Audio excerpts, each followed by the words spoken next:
Hey, welcome to Adventures in Angular, the podcast where we keep you updated on all things Angular related. This show is produced by two companies, Top End Devs and Envoy.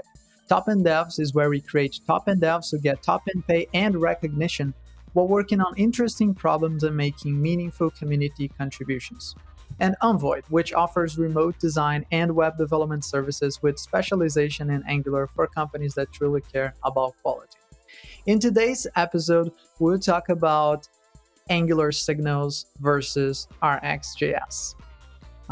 With us are GD and expert panelist Armen Vardanian. Hey everyone, nice to be back for another episode. And our also Angular expert Subrat Mishra. Hello everyone. I am Lucas Paganini. I'm the CEO of Envoy and your host in the podcast. So let's get started. So, Armen, you wanted to start this discussion. Do you think there's a particular way in which you think it would be more productive for us to start? Do you think we should just talk about the benefits of signals, or just skip that and just go directly to how to do interop with them, or what do you think would be best? So I guess if we are talking about signals versus observables or RxJS in general, we first need to understand a couple of things. So let's talk about what signals are and what observables are. Of course, we kind of know, everyone who has touched the subject has an idea of what is going on. But a deeper understanding of it is that we're not always using, for example, RxJS correctly. And I'm saying correctly for the lack of a better word. It's not like we're using it in a wrong way, but rather than it is not used in the primary way that it is intended. So for observables, which we are more familiar with, we talk about streams. So a stream is kind of like events. Okay, so a good example of a stream is like when we create an observable using the from event function. And for example, say, let's listen to all the click events on the document, right? So this is a stream. And that stream, you can get some notifications like, oh, click happened there, click happened somewhere else. What is important about an observable, and this is true about any observable, is that it doesn't have any state. It's not for managing state, really. It's just a thing that keeps you notifying about stuff. But you don't get to keep that stuff in the sense that like you cannot ask the observable like, oh, what was the last click? Or like, what was the click before that, right? We cannot do that. And even if we treat it as a state, as happens a lot, like for example, if we make a search query, right? And we use some operators like debounce time, whatever, to make an HTTP call, switch map, blah, blah, blah, typical scenario. Even in this case, we're treating it like a state. Oh, there is a search term, right? The user entered something and they're waiting for a result.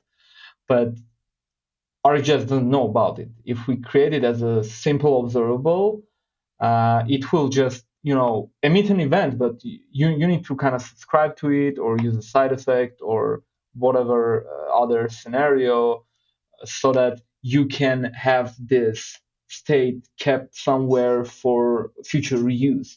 Like it is a very, very popular and bad practice scenario where people will write a method and then inside it, they subscribe to something to get the value, or they subscribed in ng on init, for example, and kept the value in some property on a class to reuse somewhere else. Because async pipe doesn't solve that problem. We can put an RxJS value in the async pipe in the template. No need to subscribe, unsubscribe. Async pipe will do that. But if we need that data somewhere else in the component, in the TypeScript file, in the class of the component, then we kind of need to do some workarounds. Or we need to use a behavior subject. So behavior subject is something that is closer to a signal, although way over engineered to be considered like an equal to a signal. But behavior subject, it does, store the last value that we have, There's also replace subject where we can store several values and so on. So behavior subject is kind of what we're looking for in that case, but it still is too complex to be treated as just a simple primitive solution to the problem that we want. Signals, on the other hand, they are not events. So people really need to stop treating them like observables, but simpler. That's not the case. They're not observables. One main difference from the top of my head, they're always synchronous. Observables can be synchronous, like if you create an observable of a simple array, it will be synchronous. It will execute. If you subscribe to it, the functions will execute immediately. And that's completely fine. That's what we would expect. But signals can also, observables can also be asynchronous, like the click observable. Also, observables have a concept of being complete. So at some point, maybe you have unsubscribed from something, or you created an observable from a promise, and when a promise resolves, observable is done. Also, observables have internal errors. So if somewhere down the pipe you get an error, then the observable is killed. But it could probably not fulfilled whatever purpose for which we have created it, right? Signals, on the other hand, are way simpler in that scenario. Signals are actually values that we can read at any time. We need to call it like a function, and we'll get the value, whatever is inside it. We can change its value using its methods, and we can create new signals from it. That's where the interesting part comes in. So the part where we create new signals is where we get to enjoy this reactivity. If you create a computed signal, then it will update every time the signals it uses update, right? Like if I create two signals A, B, and then do a sum, compute it, return A plus B, anytime A or B changes, this sum signal will also change. And the real reactivity stuff we get to see in the template, where we can just call the signals, and anytime they're updated, this part of the view will be re-rendered. Well, right now it's not exactly like that. When we get signal-based components, it will be more fine-grained reactivity and change detection. But you get the idea.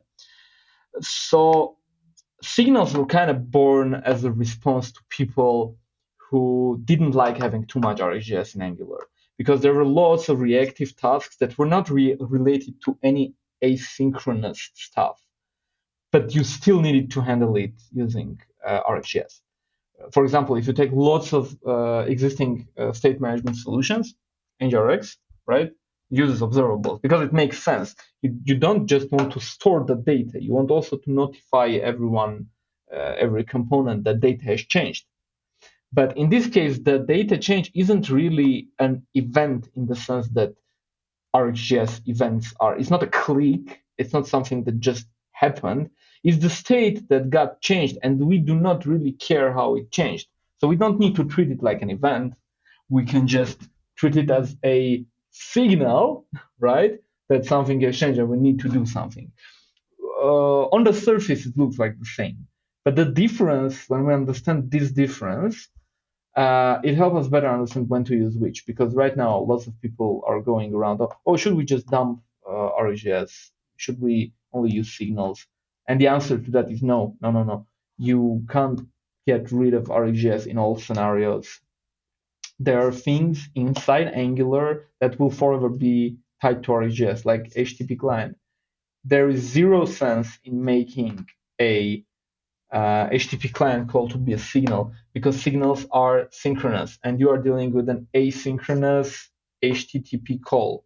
It doesn't have a value initially. So what happens if you read the signal before the promise is resolved? That is a business logic question. It depends on your implementation. The library cannot give you an answer to this. So it makes more sense to have an observable there. Okay, HTTP client returns an observable. If you want to make it a signal anyway, okay, go on. There is an interoperability package. You can do that. But the library itself, the client itself, will not use signals for that because it won't make any sense, right? I would So yeah, this is kind of the platform on which all the discussion is going on about this topic. Yeah. I was having a recent conversation with some coworkers, and I was trying to give them a mental model of when to use signals versus RxJS. So the way that I went about it, and it clicked for them. So maybe that might help some other developers that might be listening to this. Is I basically said that everything that you can do with Angular signals, you can do with RxJS. Doesn't mean that it was made to be used that way, but you can. Like everything that you do with Angular signals, you can do with RxJS. And there are things that you simply cannot do with Angular signals, such as dealing with a lot of asynchronous activities. So, for example, if you want to do debounce before you make a request and you want to declaratively say that you're going to retry this request up to 3 times, then you should still stick to RxJS because it was made for that. But if you have a particular value that depends on another value, and so you want the reactive benefits, you want the reactivity, but you're not really dealing with a particular aspect that is asynchronous, then Angular signals would be the best um, the best choice there. Doesn't mean that you can't use RxJS, but it would make your code simpler if you simply used Angular signals. So that was my way of trying to explain it to them. So that's of course a good observation. Signals are very quotation marks poor compared to observables. Of course, not in the sense of quality, but rather functionality. Yeah. Like you can't even filter values of the signals. Okay, you need if you do a computed signal, you need to return something from it, right? So the thing about it is, I have these rules of thumb, like when should you ditch, in what scenarios should you take away RxJS, put a signal. If you have a rule of thumb number one, if you have a behavior subject, like 100% you can replace it with a signal. You didn't use that behavior subject for some natural event that occurs in your UI, then it would be just a simple observable. You created a behavior subject because you needed the value. Just drop a signal in instead, everything will work the same. Unless you are doing some crazy async stuff, which again, 99% of scenarios, people don't do that with behavior subject. They do it with observables, like from an event, from an async thing. Usually, most probable scenario is you are using behavior subject for some logic that happens somewhere and you just need the value stored. So go on, replace it with a signal. So next rule of thumb, if you see something like whatever observable dot subscribe and this property equals the value from observable, something like that, just drop it. Just use a signal, use set on the signal, and if you are deriving whatever from that observable, use computed. If you're using the type operator, replace it with an effect. Also, please consider maybe you don't need that side effect. Usually, you don't need to use effect a lot. Like it's not good to use effect a lot. Like it really, really, really needs to be a side effect, like writing something to local storage. Yeah, that makes sense as a side effect, but in most cases, you don't really need that. And finally, if you have something that is related to several components that is coming from somewhere else, then you probably need RxJS there. You don't need a signal there, especially if you're trying to put it in a service. So here's an interesting thing, and I really wanted to talk about it. So on Twitter, it became more popular to use the method of connection between signals and observables a third way other than using toSignal or toObservable, right? Mm-hmm. So there are these functions in the RxJS interop package where you can convert an observable to signal. And it makes perfect sense. It's a very good function. What it does, it will take an observable, it will take an initial value because an observable can be like async and not have a value yet. So you need to provide like initial value, whatever. Okay, and it will convert it to a signal, and it makes perfect sense. It will also unsubscribe automatically from that observable, right? You create a signal from whatever you used it in template component got destroyed, so this signal and subsequently its subscription to that observable are destroyed. So it's really really cool. The problem with it comes when you try to re-export stuff from services using this method. Imagine you have an observable in a service, like some from a socket or whatever, and you think, yeah, whatever, I can export it as a signal, right? I don't need, well, I think I don't need the observable in the component, right?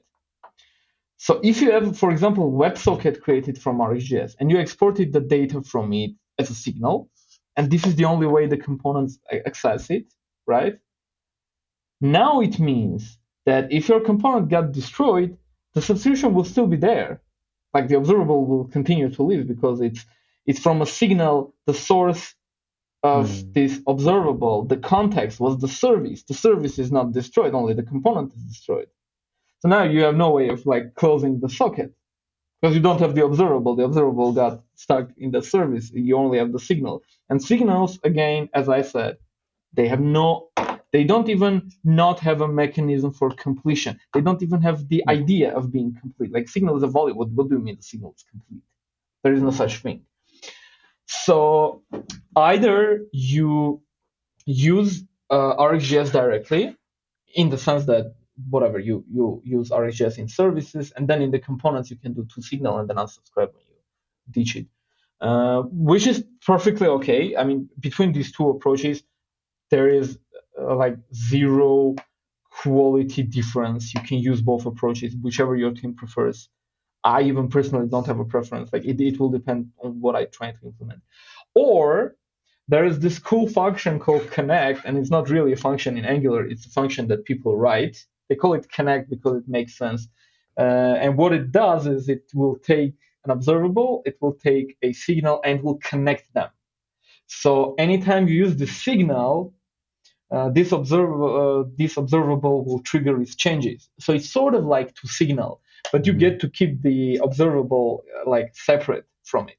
It will be an effect in the other context. So in your component, you will call, connect, right?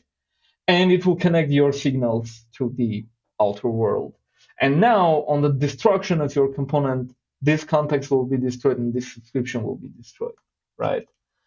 And that is a really interesting way of doing things. Like if you have your own state management solution, which lots of projects do. Like imagine if you have a project that has been using subject in a service for, I don't know, a decade, there's zero sense for you to go to NGRX or whatever. Your project is already huge. But it makes sense to use signals instead of that. So you can just drop that connect method somewhere in your code base, maybe even in the services that you are using to manage state, and just connect it and use signals in your component, and you have now zero problems with having your subscriptions destroyed or whatever. So there's lots of caveats, right? This is the biggest one we have still discovered. In general, I would say a rule of thumb for me, I'm not saying this is a super best practice, but for me to be careful, anything that is shared between components is observable for me because it continues to live on and it depends on other stuff which can be async also.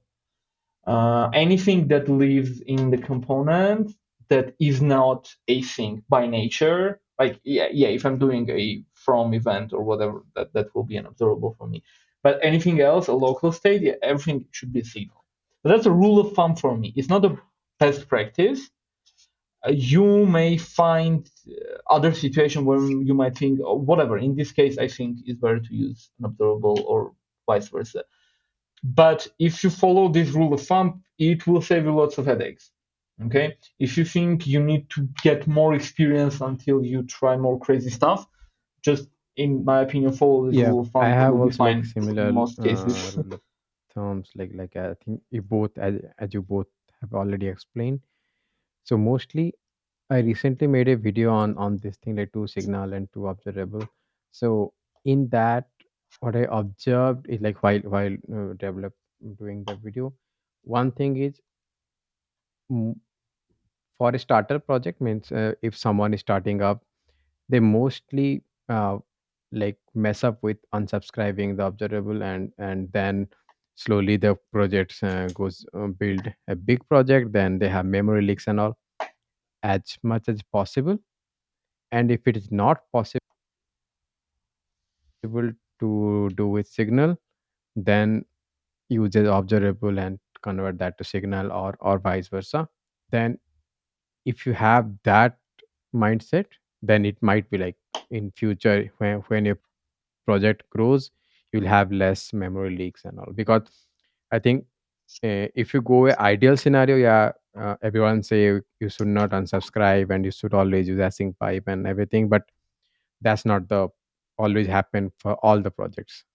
We have projects like with messy switch map, messy everything. So Um, yeah, but there's also possibilities to introduce yeah, memory leaks through other yeah. combining operators, even with the async pipe.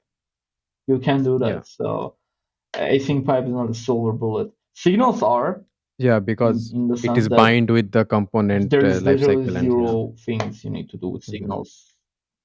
signal is Yeah, gone. it uses the component context. Component is gone, so is the signal. I mean, signals don't even have one of the like beautiful thing about signals is that it's subscription again, for the lack of a better word, mechanism is like the reverse of observables. So observables they will Hmm. sort of hold an array of references to subscribers, right? So unless you unsubscribe, it lives somewhere, someone is referencing, and you got yourself a memory leak. So essentially, it is even obvious when you do like functions like combine Hmm. relatives. You say, oh yeah, this, I'm subscribing to them. Signals are reverse. When you read a signal, you call it like a function. You get the value of it always, but it also does a bunch of other stuff. Like it figures out if it is being called in a callback of a computed function, for example. If it's in its callback, it will itself keep that reference to the outer context. So it's in reverse. It Hmm. knows that the other signal needs it. Okay, and that is how Yeah. it keeps. That is why you don't need to unsubscribe from it because it's the reverse. If the computed thing is gone, then everyone Hmm. that it used will also be gone in that sense, right? It's like having a ref count on an observable, and it's a hot observable unless you have like one subscription, and when the other subscription is gone, it Yeah, I will think die. to just to That's simplify, more or less the same if I'll mechanism, just try to right? rephrase it. So in observable, we like the sub the producer doesn't know like how many people are subscribing. It just emit the data. But in case of signal, the producer knows that okay, these things are subscribed, and again, lack of better word, like subscribe, and when there is some change, the producer will change. In the producer, I'm saying about the computed or effects. So they know which are signals are they are using, and they will compute it accordingly, right? That's what you meant. Yeah, more or less Hmm. like that. It's like the computed function itself does not Hmm. say, "Oh, I have this as something I need to keep." Yeah. It's the other way. They got read. They know where they are read, so they keep it in them. And then this signal, the simple signal that we have declared, it will die with the Hmm. component, and will also take with itself all its Is I think subscribers. that comes to the point like if you're declaring a signal in a service which is injected in root level, so it will be stay active throughout your application. Yeah, discuss. Yeah. Yeah, that's what we talked about. That's the same. But for signals, again, it's not a big problem. Like, yeah, whatever. We have this Hmm. object that has a value that we can read. It can live on. Anyway, like if we have an observable, it will be the same case. it will live on.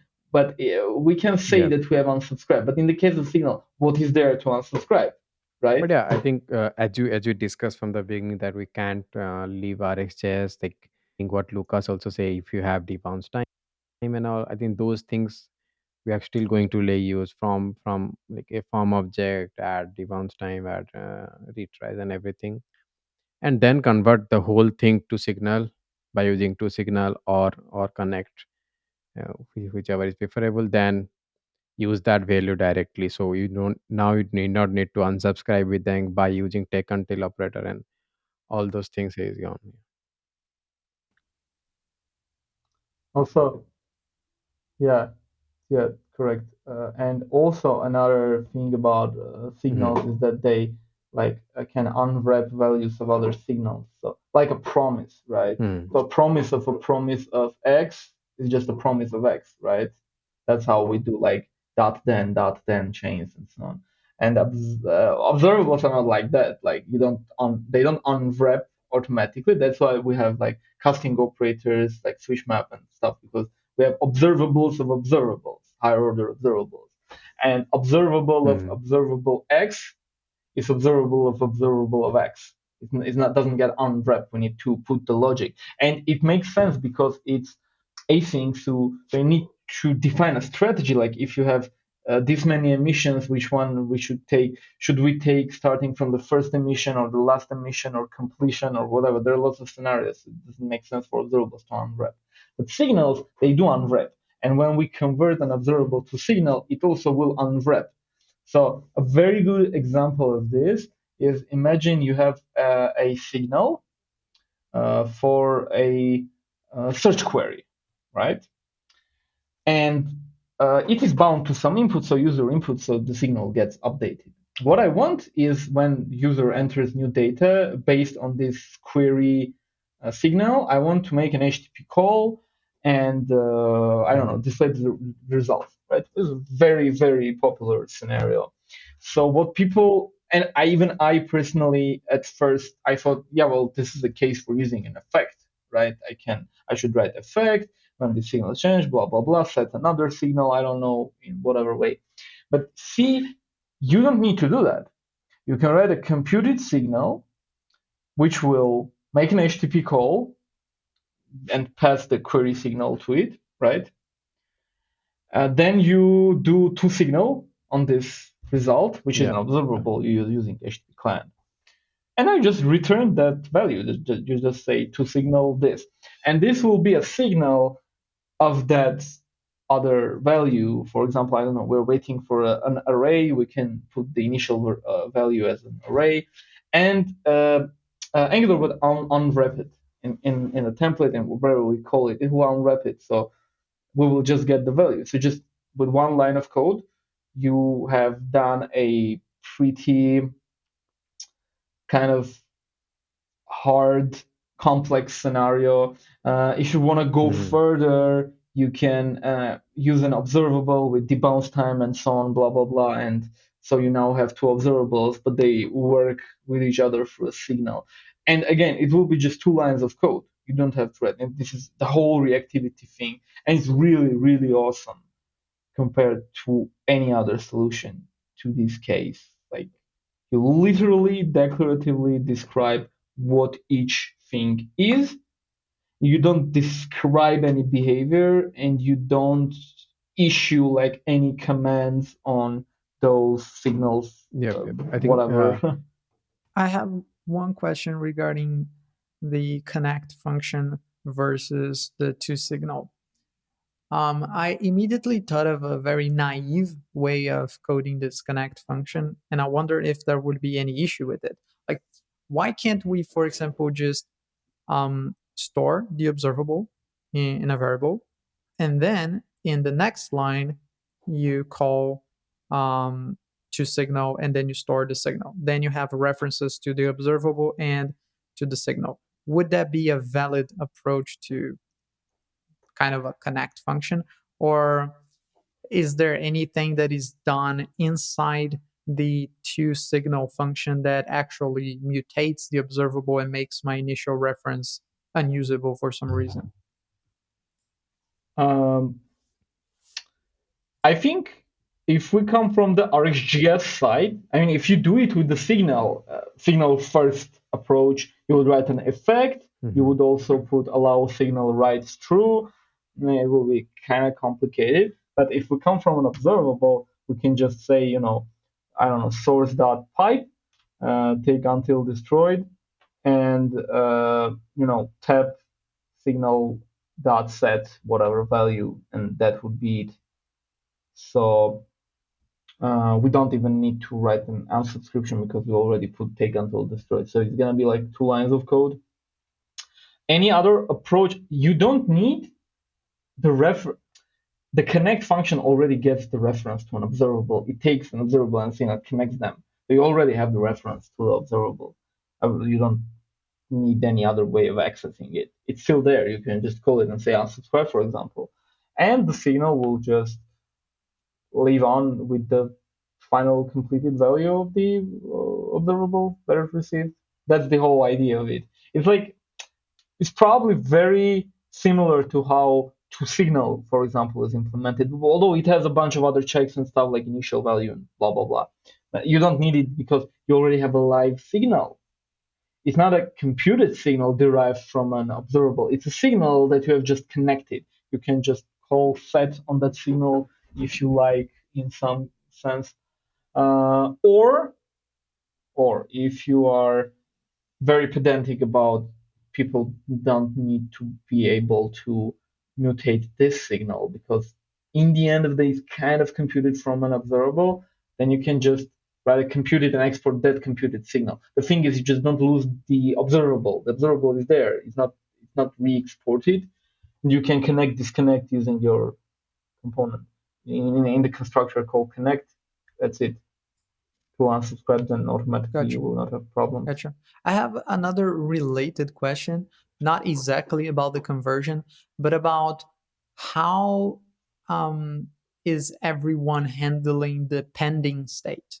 Like the between the moment where the component loads and you're waiting for the data to come in to actually show it, you need to somehow be aware that you're in this loading or pending state and show that in the UI somehow.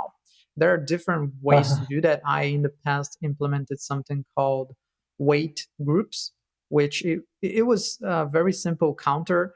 And then if the count was bigger than 0, then it was loading something. And if it was 0, then it finished loading. And that I created like decorators to use that in methods that like this method can only run when this wait group is ready, so that it would be easier to block methods while it's in a pending state.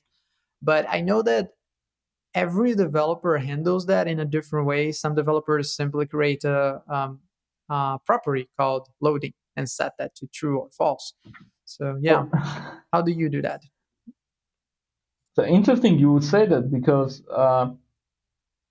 isn't every solution essentially creating a property called loading, but in a different place?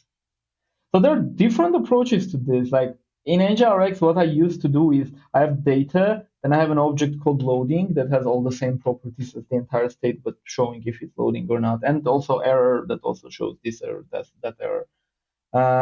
And with latest NGRX things like create feature and stuff, it will just create a big selector that you can select anything from there. That's perfectly okay. Now there is also select signal in NGRX. You can select the state of the signal and just do whatever with it. If we're talking plain Angular, no state management, when we say loading, we mean there is an async thing going on. So there is an observable. So why not, if you create an observable, like an HTTP client call, like http.get, whatever, then when you make it toSignal, you can put initial state. I mean, you need to put an initial value. The initial value can be, I don't know, status loading or something.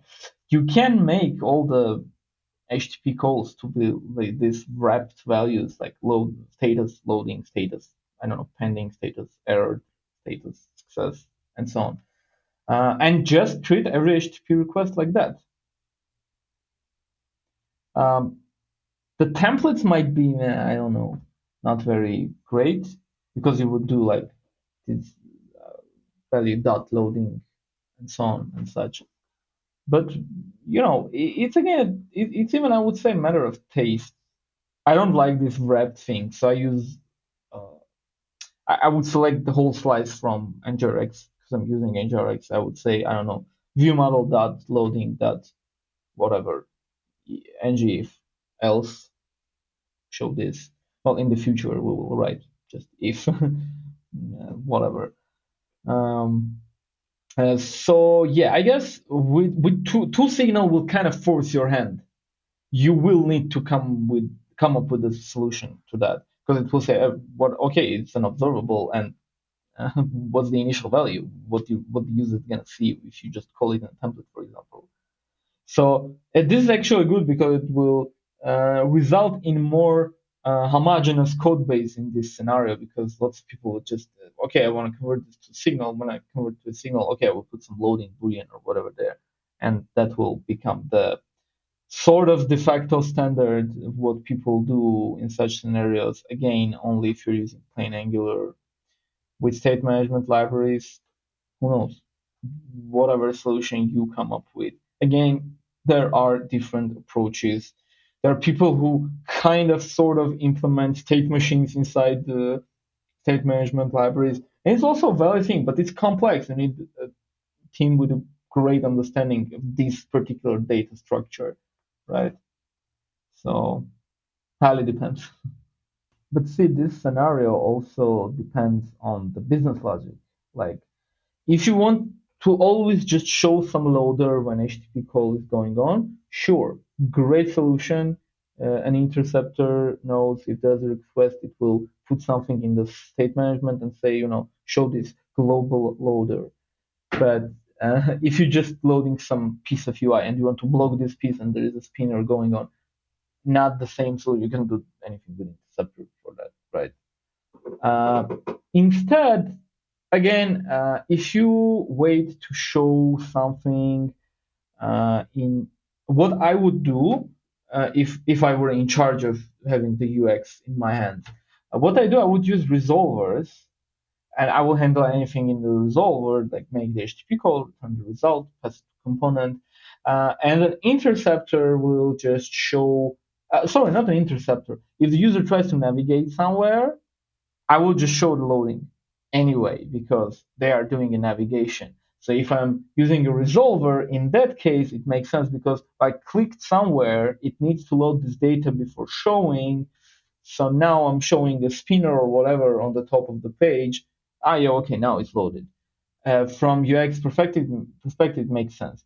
It doesn't make sense if we are doing optimistic updates. If we, for example, have the part of the state already loaded, like we're in the list page and we have some of the items that we need on the details page. So, maybe we want to navigate to the details page and show part of the data and loaders and then all the data. So it's more of a smooth experience and transition for the user. Again, entirely depends on what we want to achieve. Maybe we want animations, we don't want animations. I guess if resolvers were not limited to sending that one value, it would make sense. Like if we could give them an observable of stuff and initially just say loading, then in a component we would just need to create an input, because now inputs can be bound to resolve data, right? And just get the data. If it's loading, show whatever we need to show in this component. If it's not, then well, cool, just show the data. But it's a real limitation that right now I don't think we can overcome in a specific official way. We need to see what we really need to show in the UI and just implement that. I don't know if I have any other specific questions regarding RxJS versus signals, but I do wonder if that's just because I've read so many articles about that nothing pops to my mind. Maybe there's just somebody listening and thinking, ask that question, but it just nothing coming up. I think we will have plenty of time covering all these things because, again, the scenario I mentioned today that we talked mostly about the connect function and what problem it solves. Yeah. I think it's the first kind of issue we discovered that, oh, in this case, we might run into something like this. So here's the solution. There will be more. Production, yes. Trust me. Right now, actually, the best advice is don't use signals on production code bases. So yeah, I can imagine when signals go into production and really heavy enterprise applications implement really crazy requirements, people are gonna find more issues.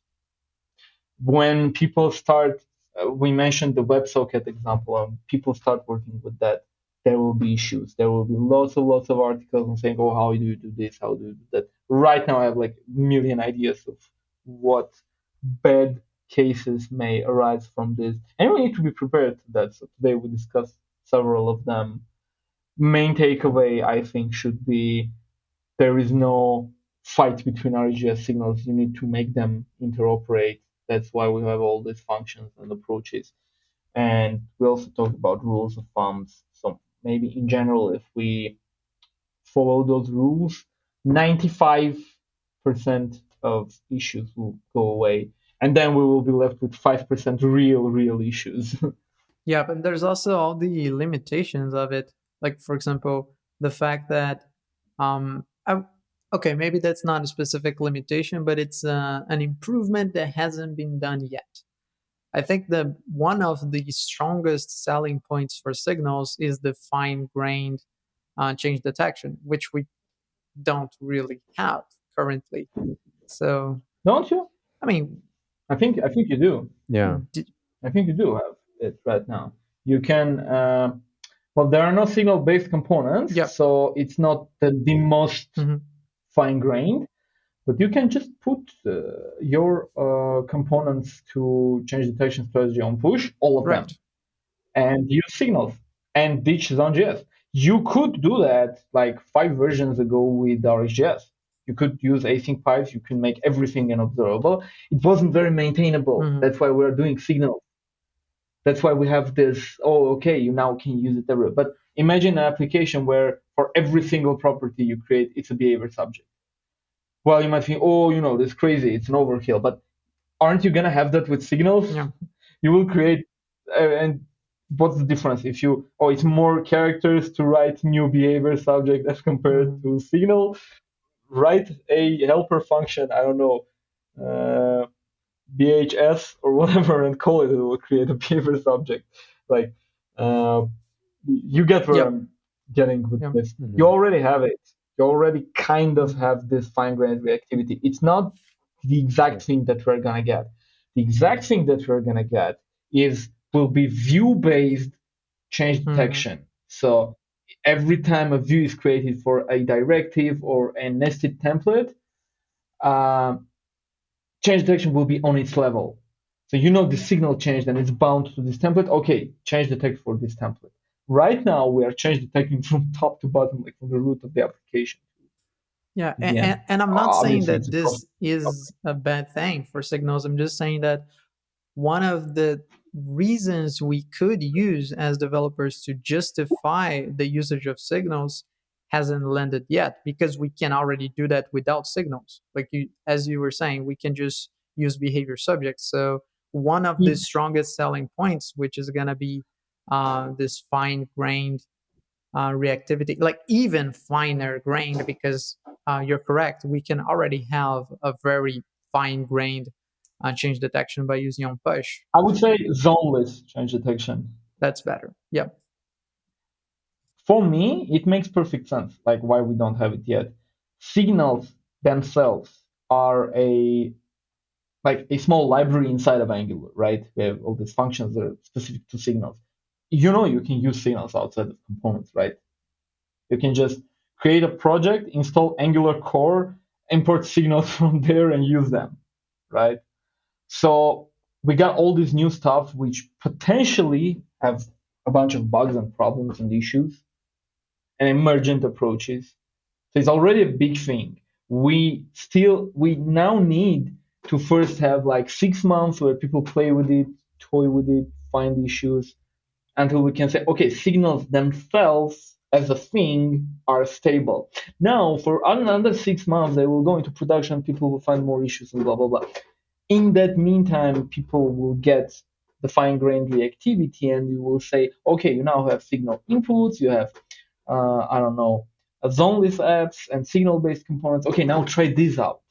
We already know signals themselves are okay. Now let's try the change detection change, because this upgrade for the change detection, it's a huge thing. It's not something that team will do overnight. Could they withhold it and maybe release everything together in the next release? Sure. But now you got to deal with problems from signals. You got to deal with problems from RxJS interop. And on top of that, you're going to deal with lots of bugs in the change detection mechanism. The last time we had any connection to change detection stuff was with the introduction of Ivy. And you can't imagine how many different short-lived plugins were there that would say, oh, okay, pass this injector, change detector, ref somewhere for something to work. You will have this scenario when fine-grained reactivity lands. It's just too much. Uh, Now you can say, okay, signals are production ready. Feel free to rewrite signals in your component and use them with Zone.js because it's perfectly okay. Then, okay, you want to get rid of Zone.js. Now you had like 6 months, even for migration, this is better. You had 6 months, 7 months to convert everything to signals. If you did that, now, okay, just make your components signal-based components. And when you are done with that, whenever you are done with that, because signal-based components are gonna still interop with usual components. When you are done with all of that, okay, go on, ditch Zone.js, put ng-zone no, and you're done. You have completely fine-grained reactivity all across your application. So it's easier to do it iteratively too. So I guess for me it makes perfect sense why we get the initial document that we received. For me it was, oh, this is huge, like signal-based components, signal inputs, signal outputs, and so on and so on, like function-based lifecycle hooks, after render, after next render. We already have that in Angular v16.3, I guess. We already have that actually. But you know, and then when I learned that we only will get signals, computed signals, and not the whole bunch of other stuff, I was initially disappointed, like, oh, I would love to play with signal-based components and so on. But eventually, I felt like, yeah, I kind of understand. Right now, there's a bunch of issues going on with signals. It's not sustainable to try to deal with all of these issues right now. Who knows? Maybe the Yeah. team works out something Yeah, better I in the think also like process if you of give a lot of things, people will try to doing implement this whole everything and stuff. they will mess up there, and the Git repo issue will filled with a lot of issue, and the team is yeah. Yeah, you can't imagine how many different scenarios people will come up that Mhm. as a maintainer, as an expert, as a senior developer, you could never have thought of people doing that. But now they did that and they discovered some issue. Who are you to go to tell them, oh, you aren't supposed to do that? Well, they do that. Now there's a whole issue going on with it, especially if it's in a library somewhere. Oh, okay, that's gonna screw a lot of more stuff. Lots of people are using that said library, and now you've got yourself a problem. think Somehow you need to all fix all that. So all thing makes yeah, sense. I think the community is taking a nice decision, at least for Angular, because if you see the popularity of Angular is slowly, rapidly decreasing, not slowly, it's decreasing now. I think somehow if it helps and companies started integrating Angular a little better, be a good pathway for Angular. Definitely. And as Armin said, this is just the first topic we're bringing up. So we're probably going to have more episodes to talk about signals and RxJS. But yeah, I think for this one, this is more than enough for all of you getting started on this subject. So let's do some quick promos. So, Subrat, do you have anything in particular you would like to promote? When you are listening, it's already maybe 1 or 2 week back, but go ahead and watch that one. Like it's on stick. This is in my channel, and you have like how to use both signal and observable together in application and which scenarios. And I also had a like uh, a previous video where I discussed like how all the chain detection will work with uh, view kind of rendering, with on pose, without on pose, with zone.js and everything. So have a look on those videos. Nice. How about you, Armen? Not something particularly specific, but recently I've taken to Twitter and started posting small stuff about NGRX mainly. So if you're interested in NGRX or you're learning it, give me a follow. I usually post stuff that is also in my articles. You can also ping me if you have questions. NGRX is my favorite part of the Angular ecosystem. So yeah, if you're interested in it, give me a follow. You can also check out my NGRX articles on Dev2. I plan on writing more in the future, Yeah, NGRX is but great, I man. don't have enough time right now. All right. My promo is just gonna be the usual. So I'm gonna promote my company, envoy.com. If you are looking for anyone to help you um, with an Angular application code, or you want to fully delegate that, or you know somebody that is looking for people to help with an Angular based application, or maybe just training and things like that, then be sure to contact us on envoy.com and we'll see what we can do to help you. So I think this is all. All right. Thanks, everyone. And I'll see you in the next one.